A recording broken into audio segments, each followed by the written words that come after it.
So then we found the people who are still alive. Most of them were in Israel. Took a big trip to Israel and interviewed them. Interviewed the guy, a guy named Isser Harel, who was the Mossad chief who was on the mission to capture Eichmann. That's an interesting story. Whoa, right there. baby! This guy looking at the room about as far as I am from you, and it looked like he could reach across and like put me in like a death grip and kill me. That's how he looked. It was like he was some interview. Then we interviewed one of the prosecutors, who was now a Supreme Court judge in Israel. He was the last interview we did. I'll tell you about that one.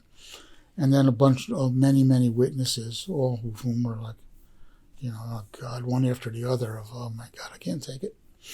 And so the judge, the last day we were there, his name was Judge Bach, Gideon Bach, and he was the assistant prosecutor, not Gideon Bach, it was Bach, forget his first name.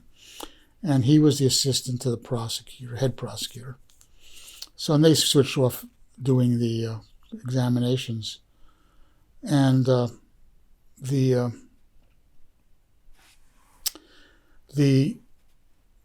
Bach gets to interview this guy from Hungary. Now, Hungary, if you remember the sequence, was the last country from which Jews were deported because they were safe there temporarily because the Hungarians were actually allies of the Nazis. So they were running their own country, so the Nazis couldn't come in and just tell them what to do until 1944. So they were somewhat insulated from what was going on around them. And there were some, rumors going on, but they didn't really have real proof, or they chose not to believe it. So the witness gets on the stand and he talks about they're getting deported, and they arrive at Auschwitz. The famous stories, they separate them into two lines, and he's with his son and his wife and his daughter. And the daughter and wife are sent one way, and he and the boy go the other way.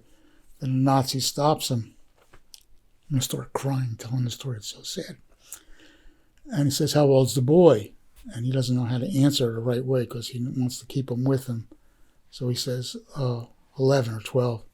And the Nazi goes, "No, he's got to go the other way. He's too young to stay here." And the guy panics. He goes, "Oh God, how is he going to find his mother?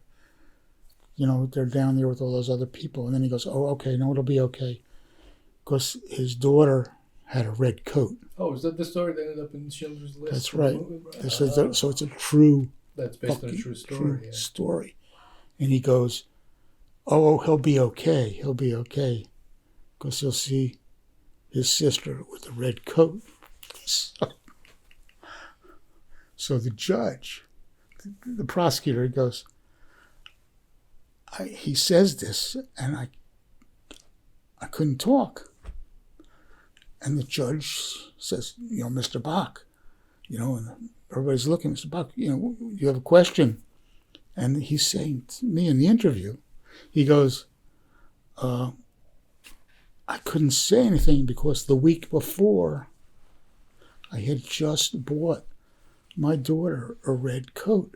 And all I could think of was my daughter walking that way, to her death." And so I was speechless there. So I'm behind me. I hear the cameraman, and the sound guy, and Dan Miller, my assistant producer. They're all going, they're like crying, it's like they don't know. Trying to hold it together during the interview, and that was the last interview that we did because he had just come back. It was our last day scheduled there. And so I go to Dan. I said, "So how was the interview?" He goes, "What, are you kidding me?" They were crying. It's like unbelievable. So that's in this show.